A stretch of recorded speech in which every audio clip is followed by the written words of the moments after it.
Before we begin this lesson in chapter 2 of the book of Joshua, we need to address the authorship of this original manuscript.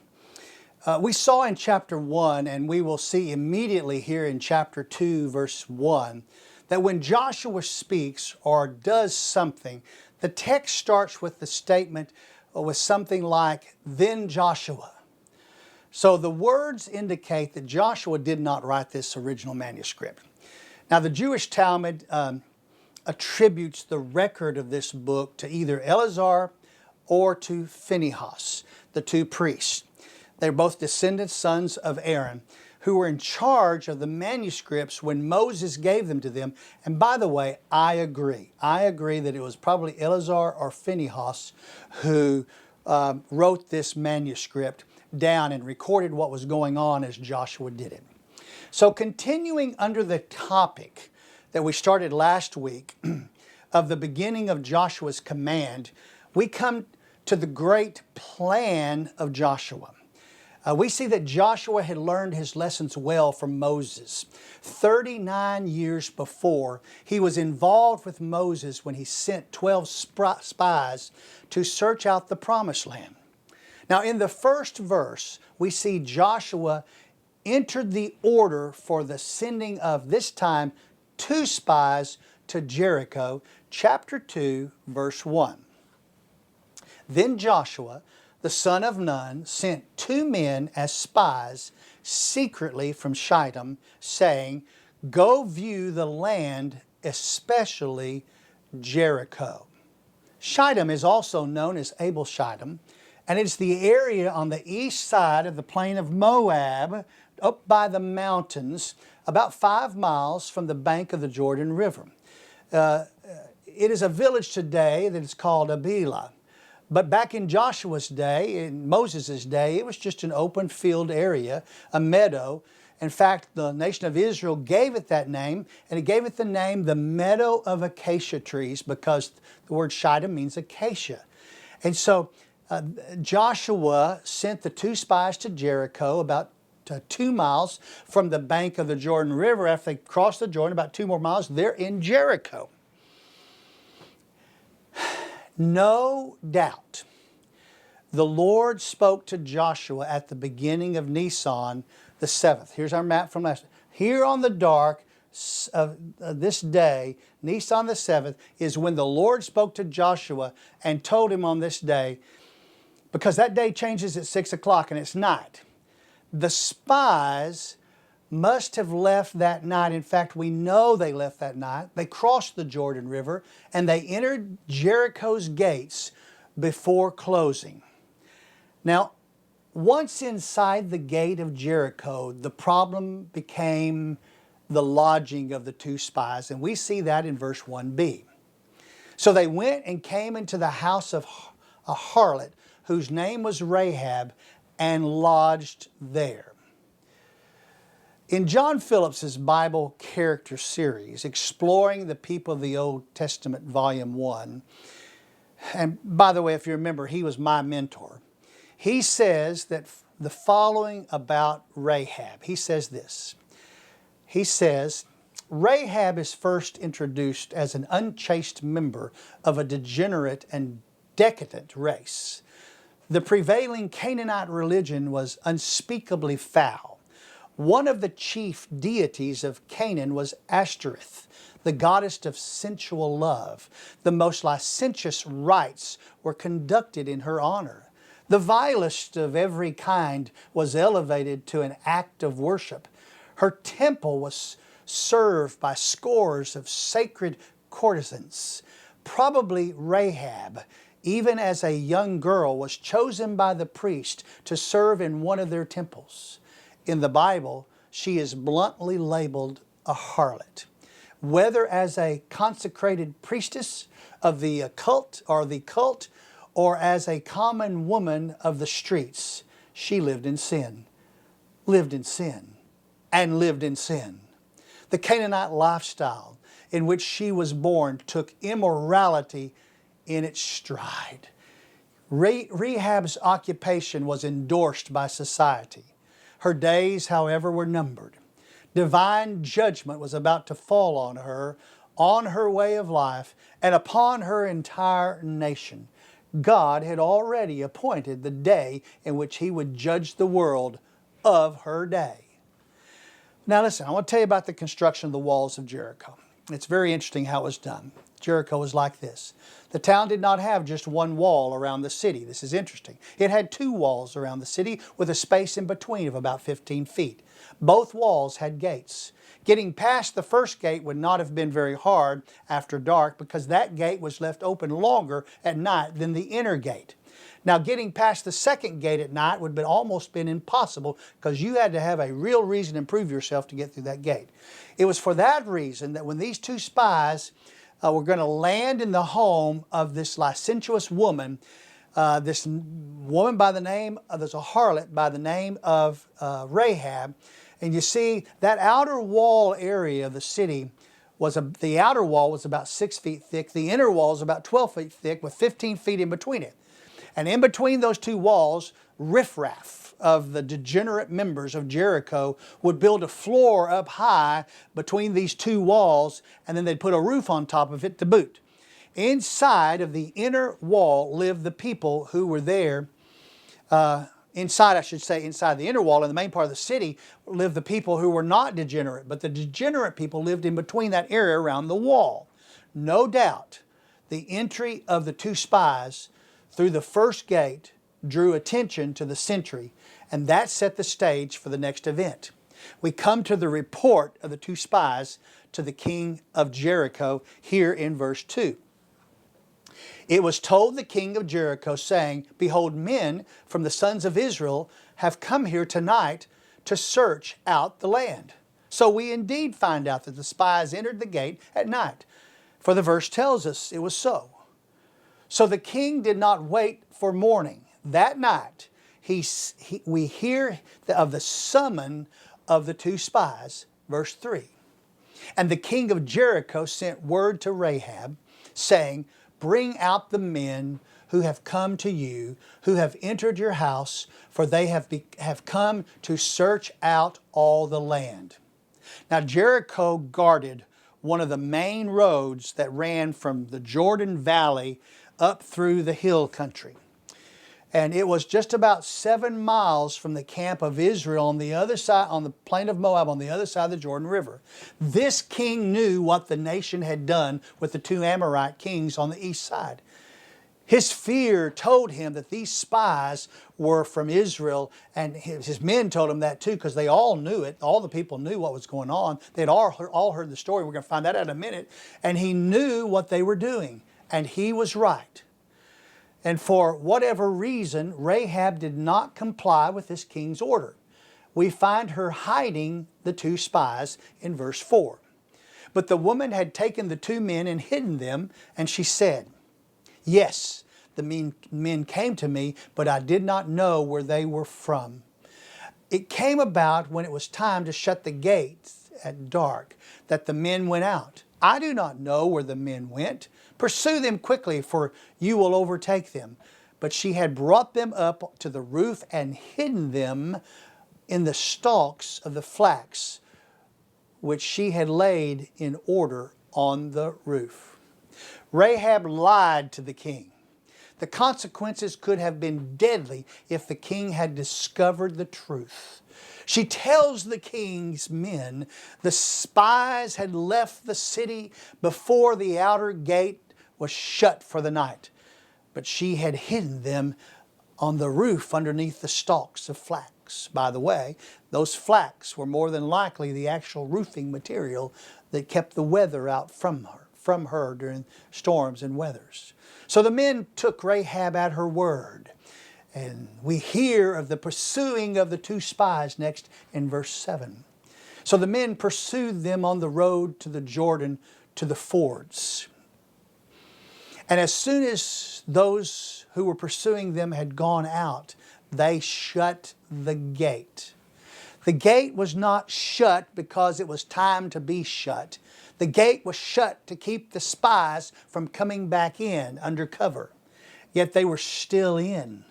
At least between the two walls, they were there.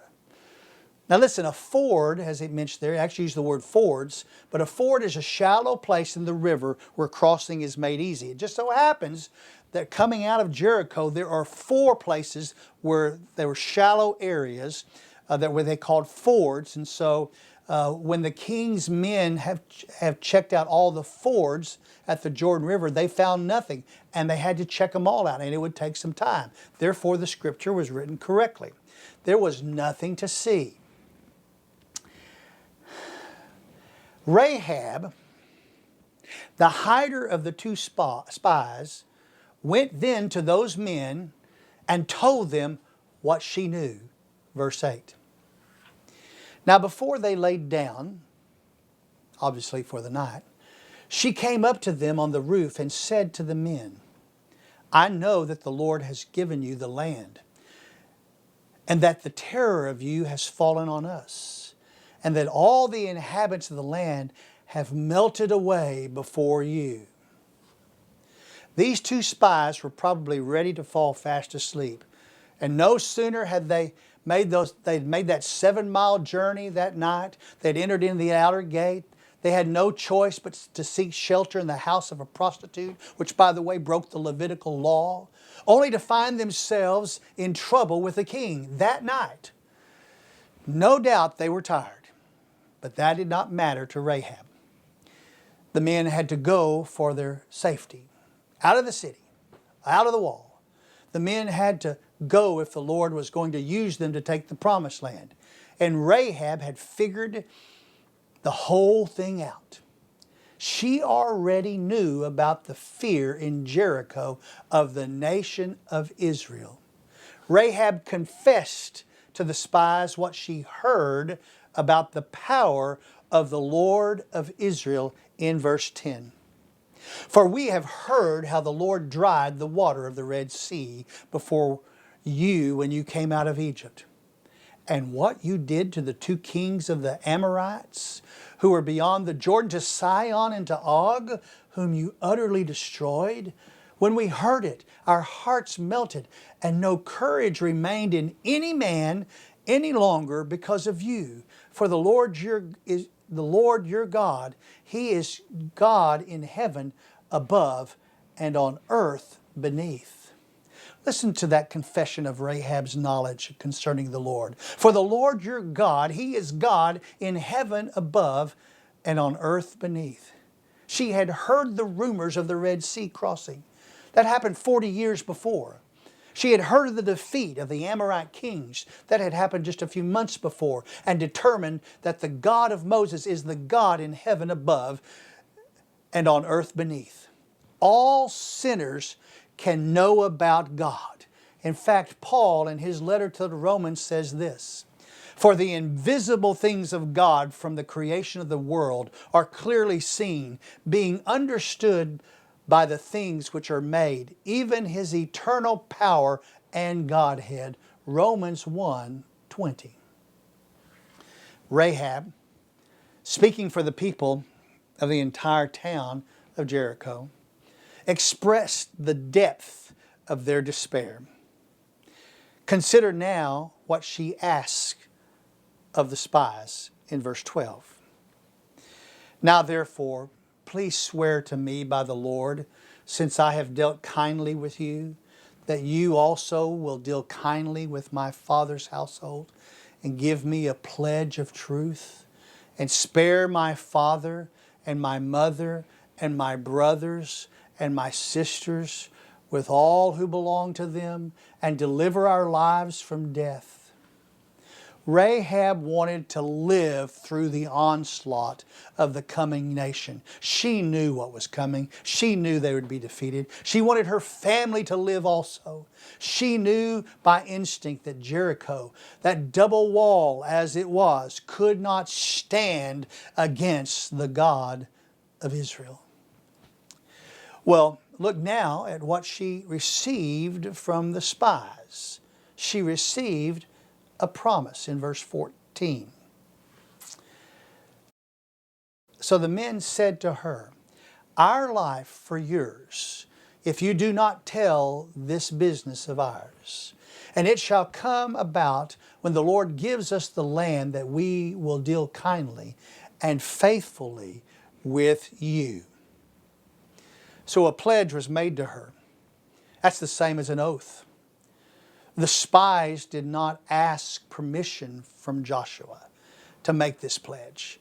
How could they promise something that broke the command of the Lord? You say, how did it break the command of the Lord? And in case you have not forgotten, I will tell you.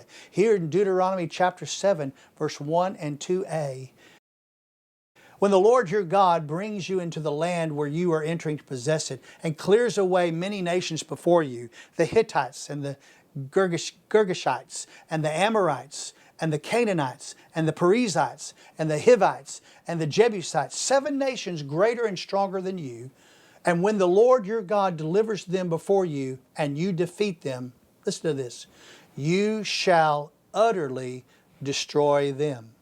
In Deuteronomy chapter 20, verse 16 through 18, Moses said this, only in the cities of these people which the Lord your God is giving you as an inheritance, you shall not leave alive anything that breathes, but you shall utterly destroy them. The Hittites, the Amorites, the Canaanites, the Perizzites, the Hivites, and the Jebusites, as the Lord your God has commanded you, so that they may not teach you to do according to all their detestable things which they have done for their gods, so that you would sin against the Lord your God. Rahab's received this promise from these spies. And that leads us to the plan of Rahab. She knows best and directs the path of these 2 spies. First, through the window they must go, for the outer gate of the city has already been closed. Chapter 2, verse 15. Then she let them down by a rope through the window, for her house was on the city wall, so that she was living on the wall. Second, they must run to the hills in verse 16. She said to them, go to the hill country, so that the pursuers will not happen upon you, and hide yourselves there for 3 days until the pursuers return. Then afterward you may go on your way. Just moments before, she had sent the king's men to find the spies headed back across the Jordan River. Now Rahab sends these spies off south, to the hills to wait until the king's men can return, and it is safe for the spies to cross over the Jordan River and join back with the camp. Here is what we must remember as we read this text. The spies were probably in Rahab's house on the wall less than 4 hours, if that much. They had not spied out anything about the city save for the construction of the double wall and the house of Rahab built between the walls. She told them to hide 3 days. Now the counting of Jewish time, of course I've told you before, changes at 6 o'clock. This line's going to represent 6 o'clock p.m. each night. This means that the men left on the 7th here. They left there on the 7th of Nisan. They arrived in Jericho on the 7th of Nisan. And on the 7th of Nisan, they went out the window on the 7th of Nisan. Now in our Western calendar, it's the whole day's the whole day, okay? So the reality is, when talking about our calendar, the way we look at it, they arrived on, he went there on the 6th, they arrived there on the 6th, they did everything on the 6th, and by the way, probably after midnight is when they left on the 7th day. Now with us, here on the Jewish calendar, it's all the 7th day. So waiting 3 days would mean that they probably would be safe to return to the camp on the 9th of Nisan. Here it is. 1, 2, 3, return. They returned on the 9th. Well, that's just in time for them to spend the night and then cross over the Jordan River with their family on the 10th, just as the Bible tells us here in the book of Joshua, that they crossed the river on the 10th of Nisan. We talked about that in last week's lesson. Now these spies gave their oath, but they included a way to be free from the oath. Here we see the instruction of the two spies, which includes the sign of the agreement, verse 17. The men said to her, "We shall be free from this oath to you, which you have made us swear, unless when we come into the land, you tie this cord of scarlet thread in the window through which you let us down, and gather to yourselves into the house your fathers, your mother, and your brothers, and your father's household." Verse 17 there. The scarlet thread was given to Rahab from the spies, and it was the sign of the agreement. But the spies agreed to save only those who were inside her house, just inside that window, nowhere else. If there's no thread on the window, there's no agreement. Well, from the sign of the agreement, we consider the term of the agreement in verse 19. "It shall come about that anyone who goes out of the doors of your house into the street, his blood shall be on his own head, and we shall be free. But anyone who is with you in the house, his blood shall be on our head if a hand is laid on him." Well, simply, the spies agreed to protect Rahab's family, who were just inside that window, but nowhere else. Well, from the sign of the agreement to the terms of the agreement, we now see the secret of the agreement in verse number 20. "But if you tell this business of ours, then we shall be free from the oath you have made us swear." And she said, "According to your words, so be it." So she sent them away, and they departed. And she tied the scarlet cord in the window. Rahab and the spies agreed to keep the plan secret between the three of them. She helped them out the window in the dark of the night, and then Rahab immediately tied the scarlet thread to the window that night. She did not wait a single day. Rahab was serious about this plan to save her life and to save the lives of her family.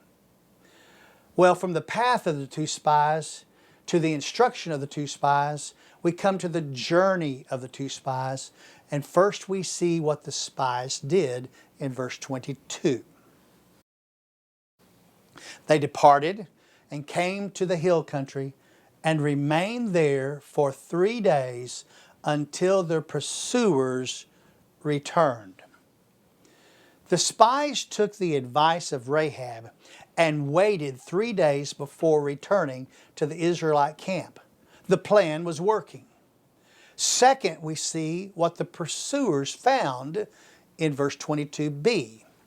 "Now the pursuers had sought them all along the road, but had not found them." The men found nothing, not a trace. Surely the king's disappointed. Third, we come to what the spies said in verse 23. "Then the two men returned and came down from the hill country and crossed over and came to Joshua, the son of Nun. And they related to him all that had happened to them. And they said to Joshua, 'Surely the Lord has given all the land into our hands. Moreover, all the inhabitants of the land have melted away before us.'" Joshua was not bothered by the oath of the spies whatsoever. He was comforted by their report. He did not take credit. He gave the credit to the Lord. Well, so let's kind of review where we've been here. All right. As we review where we've been, we see that we've opened up in chapter 1, and we have Joshua being given this commandment to go and to rise and go across the Jordan River, to tell all the people to get prepared and get your provisions ready. We're going to move down to the Jordan River, and once we get down to the Jordan River, we are then going to stay there for a night. and we're going to wait there until the 10th of Nisan, and on the 10th of Nisan, we're going to cross over the Jordan River. That's what we're going to do. And so the whole camp gets ready. But before they move, he sends 2 spies over to Jericho. He sends them, and they leave, and they get to Jericho at night. They get just inside the the outer gate at night. They get up into they can't find a place to lodge, so they go into the harlot's place, Rahab. They're not there very long before the tattletales tell the king. The king sends to try to get them. Rahab lies about it. She tells the men to go search down by the river, get on the road. She then goes up to the men before they lie down to sleep, and they're tired for the night. And she says to them, look, you got to get out of here. Tonight, you've got to go. They make a deal. They make all these deals. And as they're making the deals, when they make them, then they make a promise, and they have a way out of it. And the men hand her a scarlet thread and say, if you're going to tie this in the window, then whoever's in your room, behind that window, in your house, your father, your mother, your brothers, your sisters, they will be safe.